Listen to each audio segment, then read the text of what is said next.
Engkau bersama,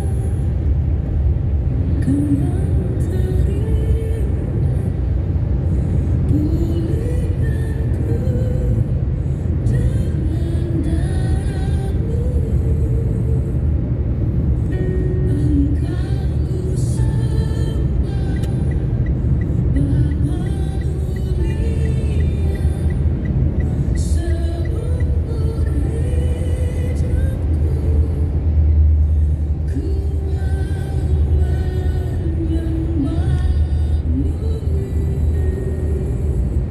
menyembah-Mu, Tuhan dan Rajaku, memuji-Mu, memuji-Mu. Yesus kekasih jiwaku, mengikuti-Mu seumur hidupku. Di hadirat-Mu bahagiaku, penuh menyembah-Mu,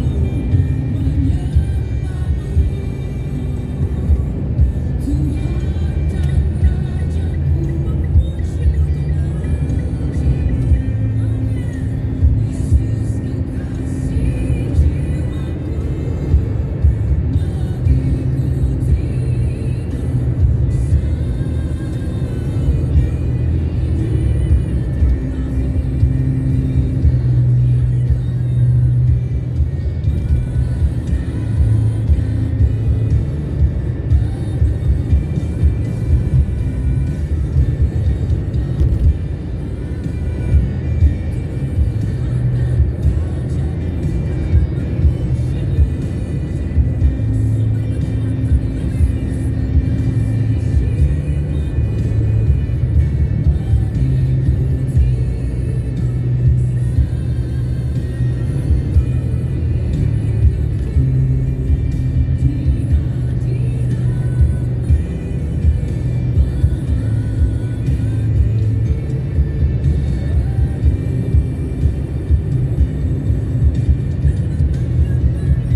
kami bergembira ketika dikatakan tentang kami masuk ke rumah Tuhan.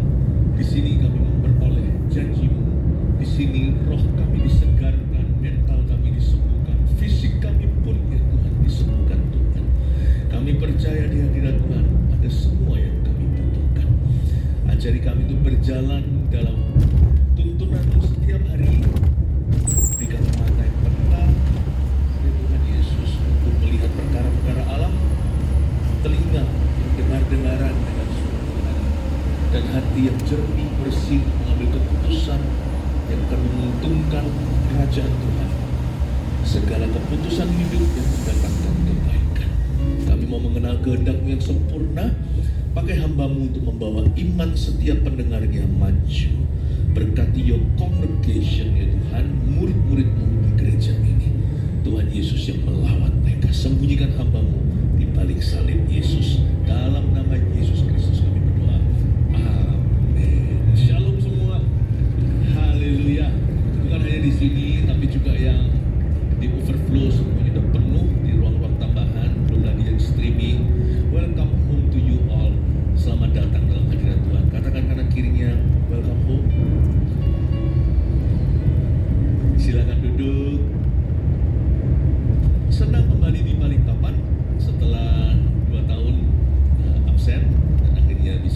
berkunjung ke keluarga kita, itu GMS tercinta di Kalimantan. Minggu ini saya 2 kali di Kalimantan, bolak-balik Jakarta, Surabaya, udah beberapa kota dalam 1 minggu. Dan kemarin di Palangkaraya dapat sambutan yang begitu hangat dari jemaat, padahal tidak ada rencana ibadah, dadakan ratusan orang kita ketemuan di gereja. Memang gereja itu bukan gedungnya ya, gereja itu keluarga. Dan sekarang di Balikpapan, so happy, istri saya dan juga rombongan dari Surabaya, we are home with you. Dan hari ini kalau nggak kemana-mana ya, di sini aja kita hari ini akan makan kenyang-kenyang firman Tuhan. 5 kali kebaktian, saya dan Pastor Lani akan berbagi tugas ya, Gembala Regional dari Bali. Nah, inilah menu sepanjang hari. Ibadah 1 tadi saya sudah menyampaikan firman tentang menjadi pemimpin yang takut akan Tuhan. Pagi-pagi setengah 9 ya tadi kita ibadah. Nah, Pastor Yudi aja tidurnya hanya 3,5 jam sampai 4 jam, tapi tetap tidak akan absen di kebaktian. Cinta jemaat juga hari ini kita cinta rumah Tuhan. Pagi-pagi mereka datang tadi sudah dapat seminar kepemimpinan. Saya ngomong perkara-perkara yang sangat-sangat menantang. Bagaimana kita harus berubah cara-cara kita yang salah agar kita menjadi suami yang takut akan Tuhan, papa yang benar-benar berfungsi, ya, ketua direksi, manajer, atau seorang dalam hidupnya yang mau jadi pengaruh yang baik. Saya kasih tips-tips dan langsung dari satu cerita yang dahsyat, yaitu cerita tentang Nabi Samuel. Nah, saya lanjutkan di ibadah sekarang dengan judul Tuhan izinkan atau Tuhan berkenan. Ini 2 pertanyaan ya, tipis sekali batasnya. Kita jangan langsung terlalu happy kalau ada satu doa kita dikabulkan, apalagi kalau kita ngotot mendoakannya. Tuhan jawab iman, tapi lebih tinggi dari iman itu adalah mau mengenal dengan Tuhan. Kita mesti bisa membedakan. Gini loh, kalau membedakan yang benar dari yang salah, itu baby rohani. Bayi rohani MSJ 1 lah, My Spiritual Journey 1, udah harus bisa membedakan mana setan. Bayi aja loh, bayi ya, bukan yang langsung orok begitu, tapi sudah gede dikit loh, masih menyusu aja udah bisa membedakan mana mama mana bukan. Orang Kristen agak ketinggalan ya, setelah 20 tahun jadi anak Tuhan, siang jadi kenangan malam jadi impian, gak bisa membedakan mana keluarga Tuhan. Kita sudah harus di gereja ini sudah dituntut dari step 1, langkah pertama merangkap sejatuh-jatuh dan tahu membedakan apa kehendak Tuhan yang baik. Yang membedakan antara bayi rohani dan orang dewasa rohani itu di sini. Bayi rohani bisa membedakan mana benar mana salah. Hanya orang dewasa lah yang bisa membedakan mana kehendak Tuhan yang sempurna, mana yang diizinkan. Bahasa Inggrisnya the permissive will of God. Kehendak Allah sepengizinannya. Bukan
dia jalan terus.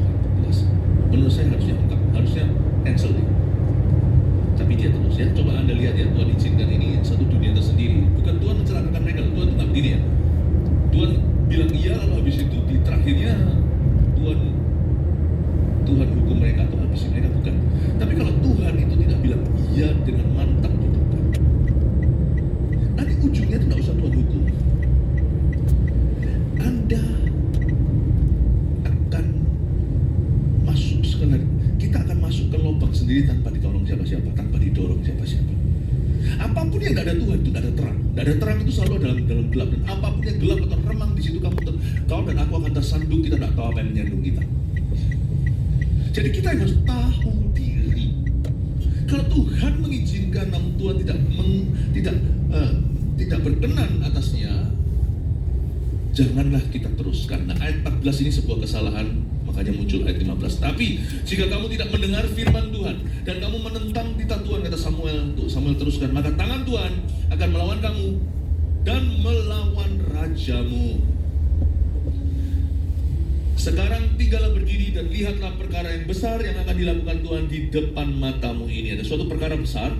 Samuel memberi mereka satu lagi kasih karunia, tapi kasih karunia yang diselubungi suatu kerusakan yang terjadi. Kadang-kadang Tuhan izinkan sebuah kerusakan untuk mengusahakan pertobatan. Tapi jangan sampai kita belajar, hanya mau belajar dari Tuhan melalui gada dan rotan. Kita harusnya belajar dari Tuhan itu pertama-tama langsung mempan dengan firman. Kalau orang belajar itu baru bisa ngerti kalau dipukul atau dihajar. Nah, orang itu berarti bebal, seperti keledai. Kalau dia tidak akan mendekat kalau tidak ditarik dengan tali les dan kekang. Nanti sebentar lagi akan ada sesuatu terjadi, sifatnya seolah-olah mujizat, tapi mujizat itu kebalik. Dia bukanlah berkat tapi penghakiman. Tidak semua mujizat itu dalam bentuk positif. Ada hal-hal tertentu yang ajaib. Orang jatuh, bangkrut, itu juga keajaiban. Misalnya kalau ada seorang pengusaha yang tidak mungkin bangkrut. Orang kalau sampai akhirnya itu mengalami malapetaka yang tidak mungkin terjadi atas orang-orang seperti dia, itu sendiri sebuah keajaiban. Tidak semua miracle itu sifatnya membangun. Ada miracle yang sifatnya meruntuhkan. Nabi-nabi di zaman perjanjian lama, bahkan di perjanjian baru, kita lihat juga Elia misalnya, api turun untuk membakar. Ada collateral damage, ada kerusakan yang harus terjadi demi supaya hati anak kembali kepada Bapa. 450 Nabi Baal itu harus dikorbankan. Ya. Kita mengerti bahwa malapetaka tidak semuanya itu Tuhan izinkan, tapi Tuhan juga bisa bicara lewat musibah kalau kita tidak mempan dengan firman. Makanya itu orang benar selalu akan bergerak kalau Tuhan berfirman kepadanya. Tapi orang bebal tidak mungkin akan bergerak sebelum Tuhan mencambuknya. Makanya itu Bapak Ibu Saudara, mari kita latih diri kita untuk bisa jadi lemah lembut di hadapan Roh Kudus. Sebelumnya saya tunjukkan ayat 15. Di sini Tuhan kasih peringatan lagi ekstra lewat mulut Samuel. Tapi jika kamu tidak mendengarkan firman Tuhan dan kamu menentang titah Allah, maka tangan Tuhan akan melawan kamu dan melawan rajamu. Dengan kata lain, aku izinkan, but do not test my patience.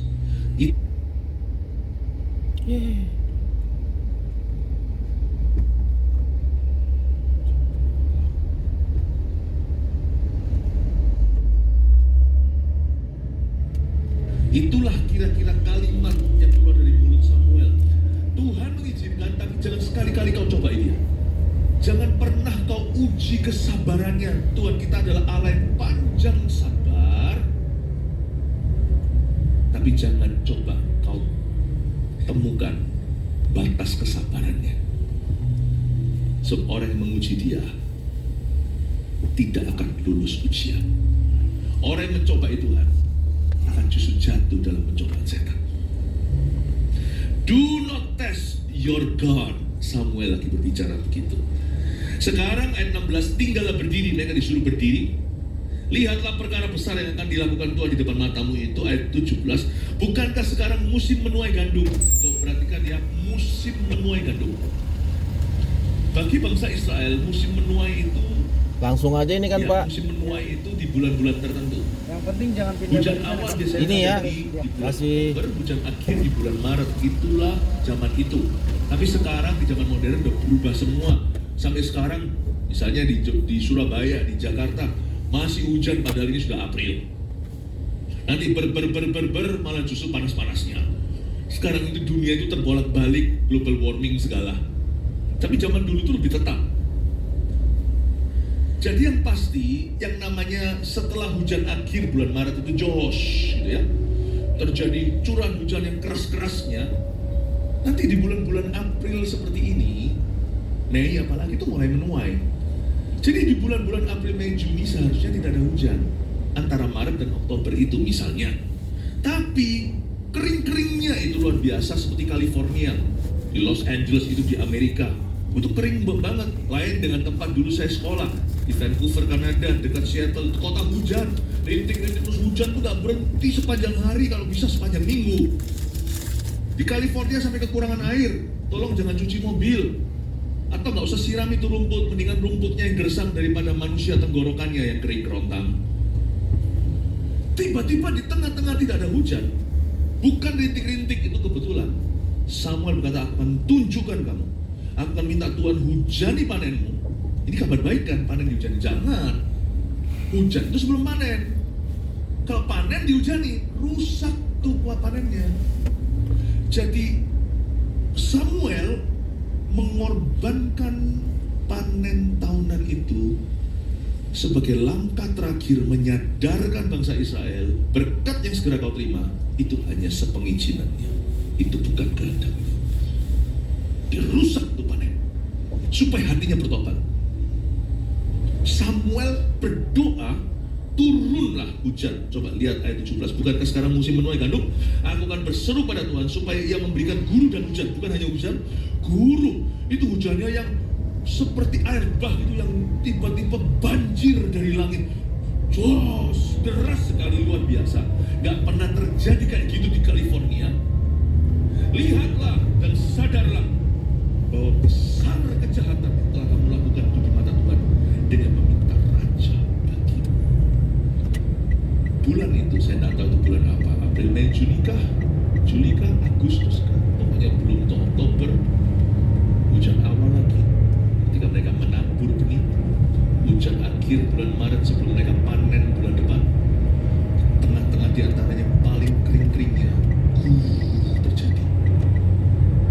Mau tahu enggak, kejadian di bulan itu sebenarnya adalah perkara supranatural. Karena sebelum itu bumi belum hujan. Perairan itu dari bawah. Di atas itu ada tingkap yang berbeda. Mungkin zaman itu manusia hidup lebih lama kali ya. Saya bukan ilmuwan, tapi saya hanya seorang awam aja yang bisa berimajinasi merenungkan kira-kira apakah mungkin orang dulu juga hidupnya lebih lama, karena di atas langit itu ada satu bendungan yang belum Tuhan buka. Mungkin gak ada layer atau ada yang namanya lapisan yang di atas bumi di cakrawala itu melindungi kita langsung dari direct exposure atau terekspos langsung oleh sang surya. Gak tahu. Keajaiban hari itu semua orang Israel berkata, ini gak mungkin hujan hari ini, tapi yang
semua bukan sebagian, yang terselubung, supaya kulayani hadapan-Mu Tuhan.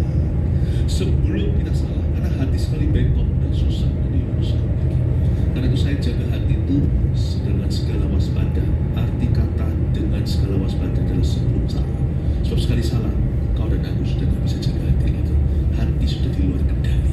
Hati akan sendiri kita autopilot, dan setan yang biasanya akan mengulanginya. Itulah sebabnya banyak hamba Tuhan jatuh, banyak pekerja, banyak pelayan-pelayan. Sekali salah, orangnya jadi beda. Sama sekali seperti kita tidak kenal.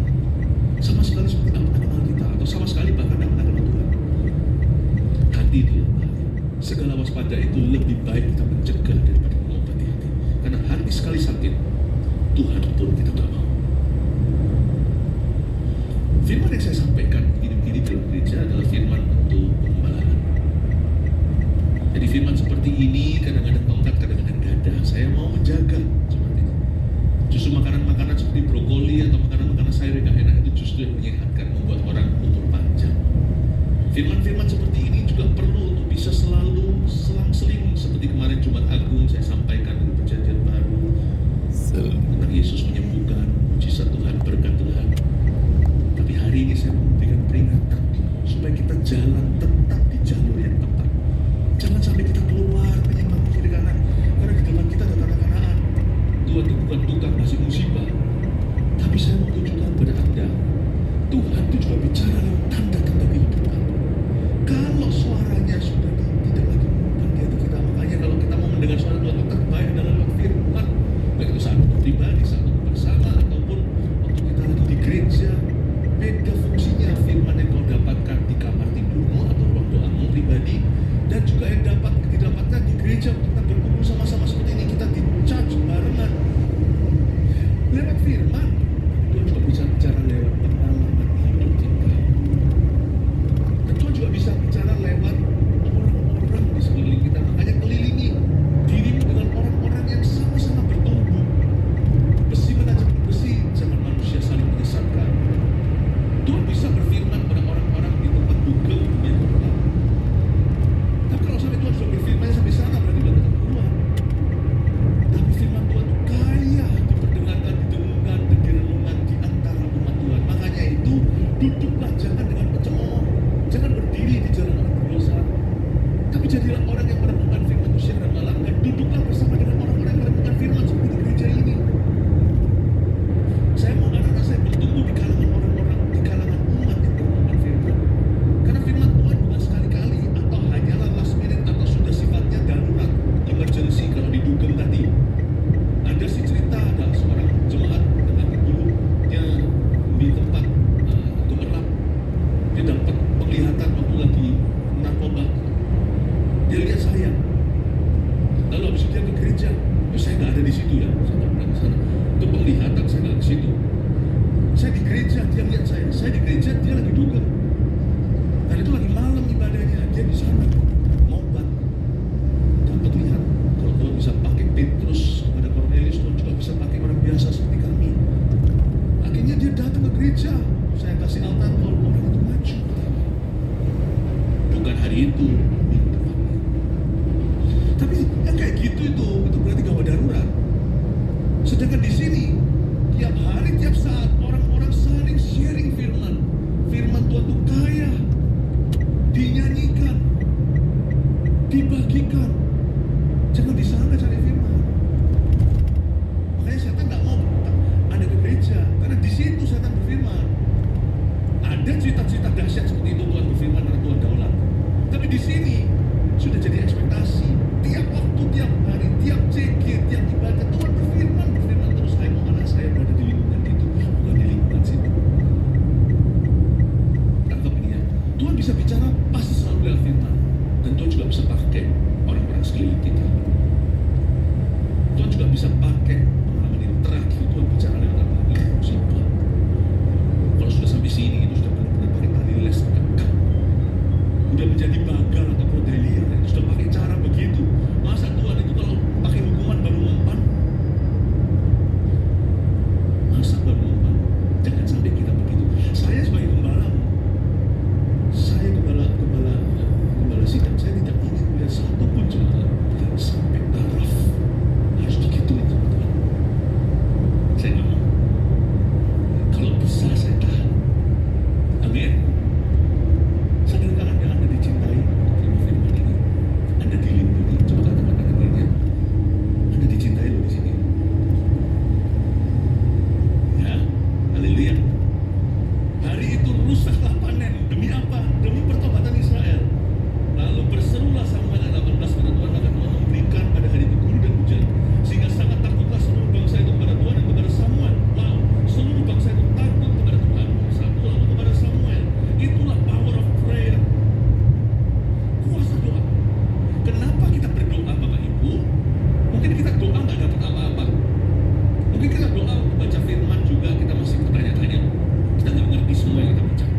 nggak mungkin bisa kontrol semua orang, dan nggak bisa pakai hukum Taurat.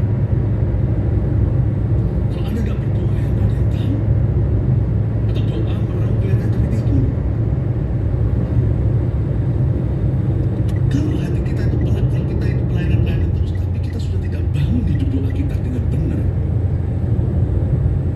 siap-siap jadi monster. Pelayanan mulai kedagingan, sudah tidak punya bahan bakar lagi. Akhirnya apa yang dibakar? Namanya burn out di sini dengarnya. Burn out itu nggak mungkin bagi orang yang spiritual. Kalau orang itu spirit filled, logikanya begini. Saya tidak sarankan rekomend diet apa-apa, saya bukan dokter soalnya. Saya dengar nih, ada tipe-tipe diet tertentu lewat puasa. Nah, maka katanya satu titik. Kalau badan itu lapar, dia tidak dapat makanan, dia makan sel-sel tubuh yang rusak. Oke, satu titik. Kita pelayanan, nggak usah pelayanan, jangan salahkan pelayanan dalam gereja, jangan. Kerja terus, nggak pernah doa. Keluarga, rasa tanggung jawab sama keluarganya, nggak pernah doa. Main terus, main game atau sama teman-teman, nggak pernah doa. Lihat ya, lama-lama dia makan doa. Kalau orang tidak dengan spirit filled, dia mulai makan doa. Di situ akhirnya orang halusinasi atau ilusi. Aku burn out karena ministry. Bukan, burn out karena doa. Anda burn out karena Anda tidak punya hubungan yang erat dengan Tuhan lagi. Makanya akhirnya satu titik, dia punya roda berputar, menggiling, bukan lagi dengan oli yang holy, tapi sudah mulai dengan kedagingan. Makanya dalam pelayanan tiba-tiba orang bisa jadi jahat. Dalam ministry, bahkan dalam gereja, jangankan dalam dunia kerja, orang bisa tiba-tiba jadi salah. Itu satu titik. Anda lihat, coba diselidiki antara dia nggak doa atau dia doa tapi doanya mana yang salah. Kau berdoa tapi kau tidak dapat yang kau doakan, karena kau doakan belum memuaskan. Maksud doamu itu sudah tidak lagi di level Tuhan berkenan, tapi semua yang Tuhan izinkan. Semua doamu itu seputar dirimu. Mi, aku rasa gini, aku mau begitu. Sudah bukan lagi Lord, I want to know your will. Aku ingin mengenal kehendakmu. Atau bahkan doa yang lebih superior, not my will but your will be done. Kehendakmu, bukan kehendakmu tapi kehendakmu menjadi. Saya sendiri nggak ada orang namanya orang itu dalam hidup ini harus tiap hari memikul salib, menyangkal diri dan ikut Yesus. Kalau saya nggak berdoa sekarang, mungkin karena kerohanian tebal, saya masih bisa tahan 1 minggu. Mungkin saya bisa tahan 1 bulan. Saya kalau udah doa mungkin bisa tahan 1 tahun, bukan berarti saya sakti bukan. Tapi Anda akan mulai lihat tanda-tanda, mulai ada kedagingan. Karena itu, kalau suamimu berdoa, jangan kau ganggu.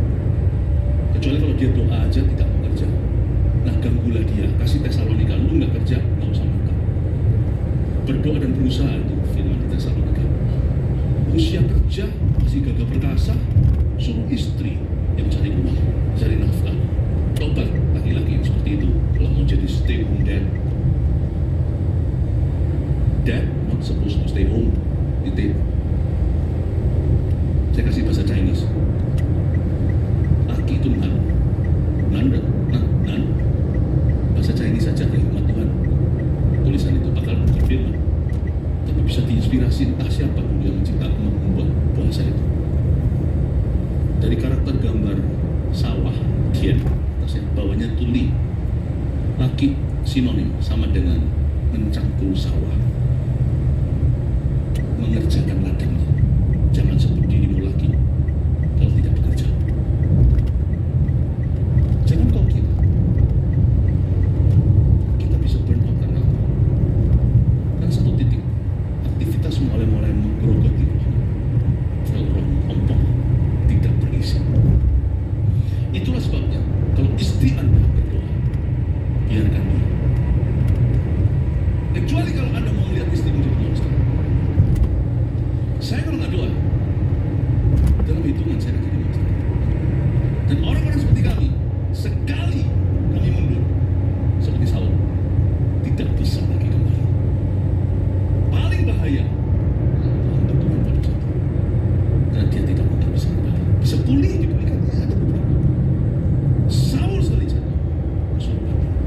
Yudas sekali jatuh. Orang-orang seperti kami tidak bisa mundur. Karena kami telah menimbulkan kerusakan besar terhadap negeri neraka. Tidak mungkin bisa netral. Doakan pemimpin-pemimpin rohanimu, biar mereka berdoa. Izinkan mereka punya waktu untuk mencari wajah Kristus, untuk merenungkan firman, untuk makan, supaya jangan sampai rohnya akhirnya kanibal. Saya harap Anda mengerti poin-poin ini. Ini poin-poin yang sangat nyata, karena hari ini saya rasa saya harus membangun kehidupan kepemimpinan jemaat ini. Saya rasa ya, Pastor Yudi, jemaat yang Tuhan percayakan di Kalimantan dan khususnya di Balikpapan banyak akan jadi leader semua. Cara menilai Tuhan itu mau apa sama satu gereja adalah kalau seorang pengkhotbah itu berdoa sebelum dia sampaikan firman, dia berlutut sebelum dia naik, berlutut-lututkan hatinya, sujud hatinya sebelum dia naik mimbar. Kami ini bisa merasakan Tuhan itu setir kemana. Mau tahu Tuhan mau apa dengan gereja itu, firman yang keluar itu sudah di luar kendali kami. Saya nggak tahu ini mau diarahkan kemana, tetap di area berkenan atau izinkan. Tapi Tuhan bawa ke bobot. Saya kok merasa Tuhan itu sudah rasanya nggak sabar, pada dialah yang maha sabar untuk menjadikan semua ada pemimpin-pemimpin yang takut akan Tuhan, pemimpin-pemimpin yang sungguh-sungguh berkenan, pemimpin-pemimpin yang sungguh-sungguh akan dipakai oleh Tuhan. Kasih tepuk tangan untuk Tuhan. Power of prayer di sini. Kalau kita doa, hati kita itu dikondisikan untuk takut akan Allah. Saya ulang. Alkitab berkata waktu dia berseru, Samuel berseru, bukan gurun hujannya, sehingga takutlah seluruh bangsa itu kepada Tuhan. Itulah hasil doanya. Guru semua itu bonusnya. Sehingga, kata sehingga itu makanya, maka itu, sehingga sangat takutlah seluruh bangsa itu kepada Tuhan. Orang yang berdoa mengkondisikan hatinya untuk takut akan Allah. Orang yang tidak berdoa, kurang berdoa, lama-lama dia kurang takut sama Tuhan. Atau orang kalau kelihatannya berdoa tapi doanya egois, sama saja tidak berdoa pada akhirnya. Dan akhirnya dia juga tidak akan takut akan Allah. Doa mengkondisikan hatimu untuk takut akan Tuhan. Mengkondisikan, meskipun kita belum terima apa-apa waktu kita doa. Gak tentu doa langsung disambut mujizat, langsung disamber dengan miracle. Makanya saya senang ketika anak saya masih kecil, sekarang sudah kuliah, yang lainnya kan sudah lulus semua. Kalau saya lihat dia pelayanan gereja, dia punya kehidupan doa, saya tenang. Karena saya tahu hatinya terkondisi dengan sendirinya untuk takut akan Allah. Mau tahu kita mulai takut gimana? Kalau Anda mulai lihat suamimu tidak berdoa, be afraid, lady. Because Christ will not be at the center. There's gonna be a woman after this. Kalau istrimu mulai kurang berdoa, hati-hati. Jangan kau happy. Sebentar lagi terjadi perpecahan rumah tangga yang Tuhan. Kalau anakmu tidak berdoa, takutlah. Papa mamamu tidak berdoa, good luck. Anak nanti harus menjadi penopang rohani. Itu sulit bagi anak itu, kasihan anak itu. Semoga besar rupanya di surga, tapi dia akan bayar harga. Mau tahu sesuatu itu mulai salah? Lihat dulu kehidupan doa. Something is about to be wrong. Makanya itu, jangan marah kalau semuanya sebelum kita pelayanan itu kita diajak doa dulu. Jangan bolos itu. Ayo doa dulu, kenceng doa sebelum PAW. Karena itu mengkondisikan hati kita untuk takut sama Tuhannya. Kita mau apa pelayanan, apa asyik, doa dulu. Itu luar biasa. Nanti kalau tiba-tiba ada jemaat, tentunya bukan jemaat kita sih nggak gitu kelakuannya. Masuk, aku pokoknya mau duduk sebelahnya Pastor Yudi. Pastor Yudi nggak cukup untuk di sebelahnya, meskipun nggak. Pastor Yudi sekarang kurus loh, tapi tetap bunda. Puji Tuhan ya. Wah, nanti kalau kita ketemu orang-orang sulit, kita perlu Roh Kudus untuk menghadapinya. Jemaat juga perlakukan Asya dengan baik ya, karena mereka juga anak Tuhan. Mereka berkorban, mereka lebih layak duduk di tempatmu, tapi mereka berdiri. Waktu kita ketemu sama orang sulit, kita perlu Roh Kudus. Kalau kita diajak doa sebelum pelayanan, jangan keberatan. Itu yang benar. Sebelum kita ngambil keputusan, doa dulu. Mesbah keluarga atau setiap tahun sebelum mulai kerja kita doa dulu. Saya punya kebiasaan, saya dan keluarga saya tuh, kita mengasingkan diri berdoa sebelum memasuki tahun yang baru. Setahun sekali kita ada doa sama-sama berdoa. Kalau kita doa dulu sebelum, itu betul, dan itu mengkondisikan. Lalu selain itu lihat ya, bukan hanya mereka takut kepada Tuhan, tapi mereka takut kepada Samuel. Mereka takut kepada Samuel. Coba katakan takut sama Samuel.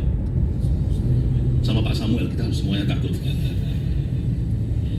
Kepada Samuel, kita takut. Kenapa? Orang yang penuh dengan roh doa adalah orang yang penuh dengan urapan. Kalau dia doanya benar,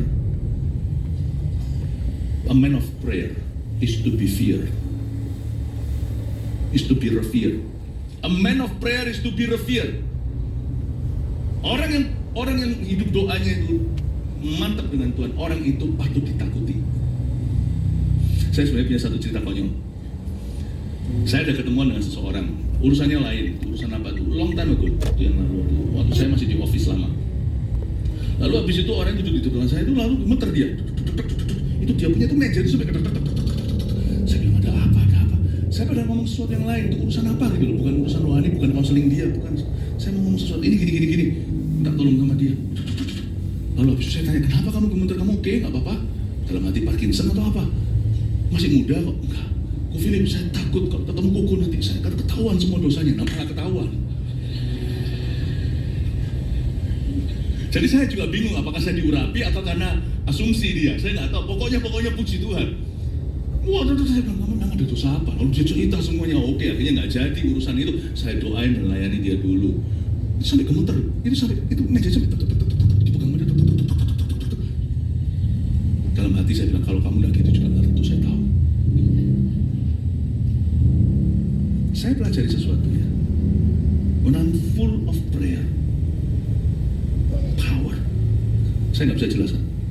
Power. Nggak tentu performa gimana, Pak. Power. Nggak perlu korban teriak-teriak. Nggak perlu Anda suruh-suruh, nggak main perintah-perintah, nggak perlu pakai politik semuanya. Power will be on your side. Power. God's power. Kuasa Tuhan. Amin Bapak Ibu Saudara. Itu dia. Karena orang yang dikenal Tuhan itulah yang paling bahaya. Bukan bahaya terhadap Tuhan, bahaya membahayakan dirimu. Bahaya terhadap setan.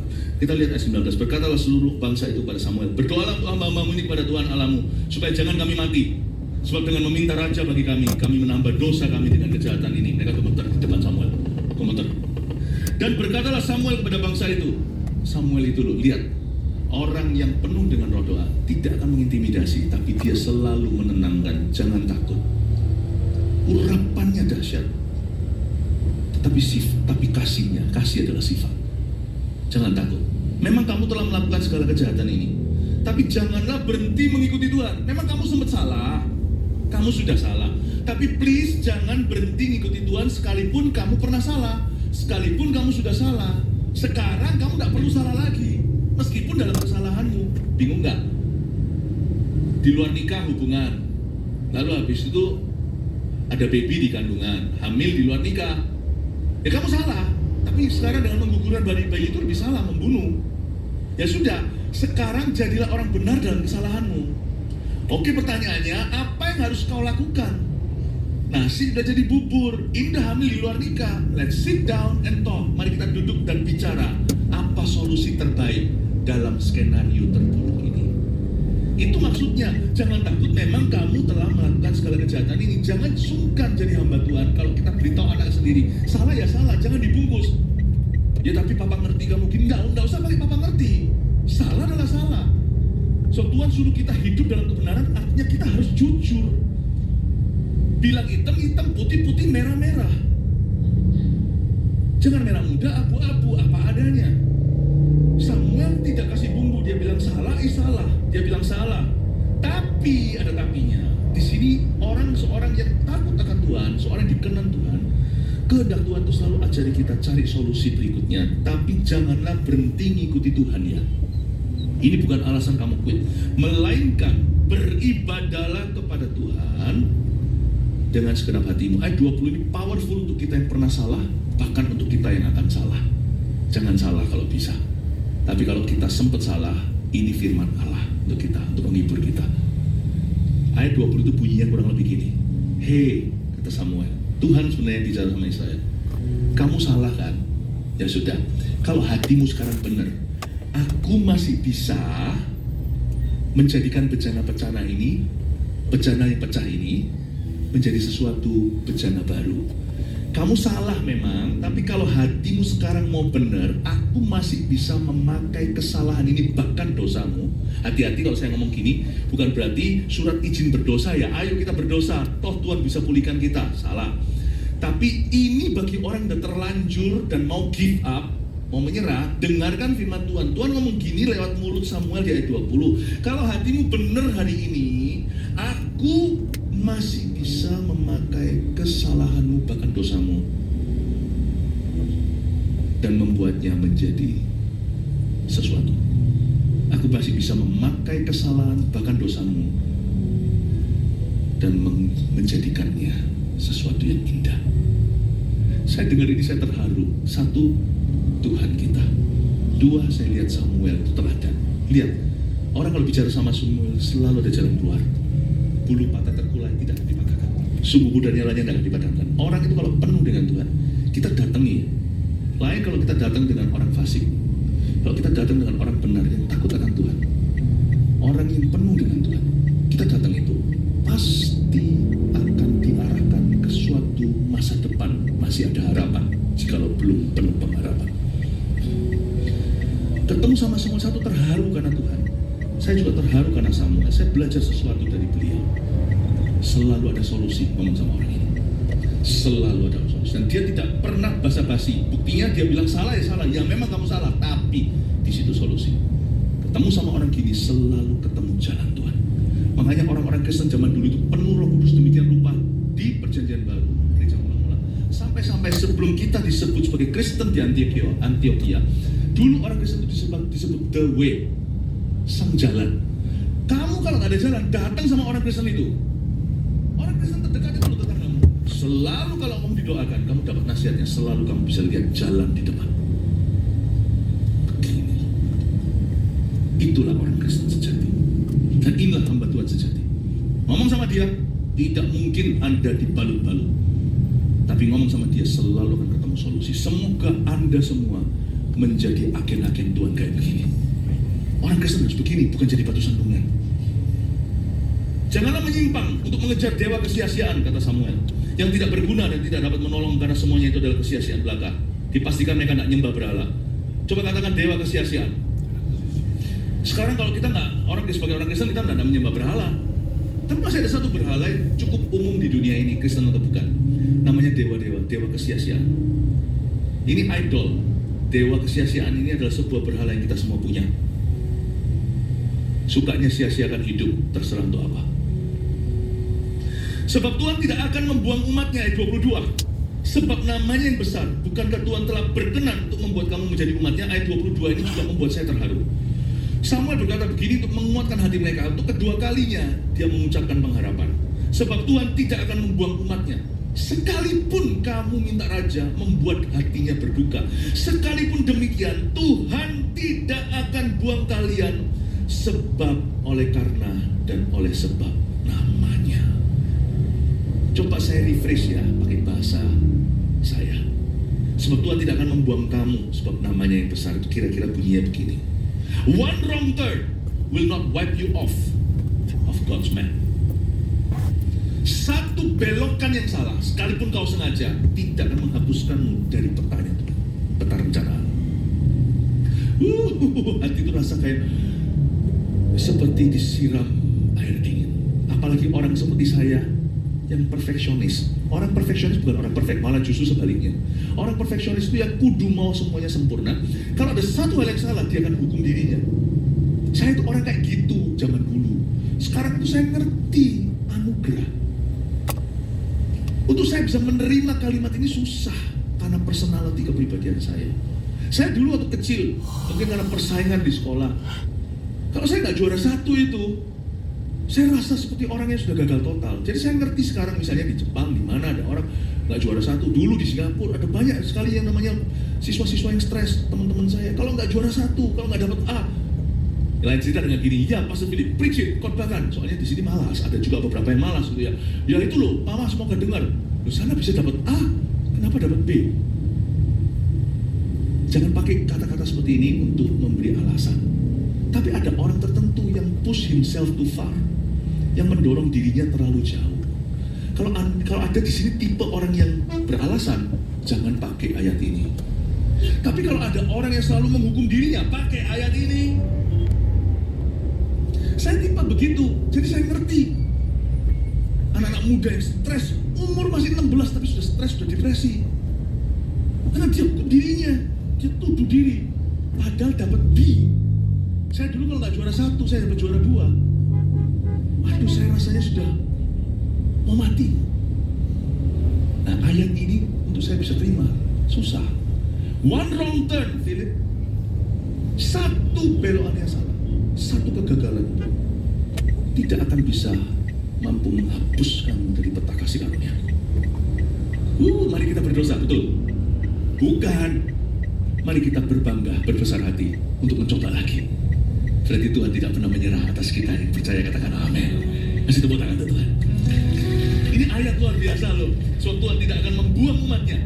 Karena waktu itu mereka kena guru itu semuanya, mereka sudah basah kuyup sana, sudah ketakutan, sudah gemetar, dan kata, matilah kita. Tuhan kata, kamu tidak mati, aku masih sayang sama kamu. Ayo mulai dari sekarang, dari kesalahan ini, belajar rasa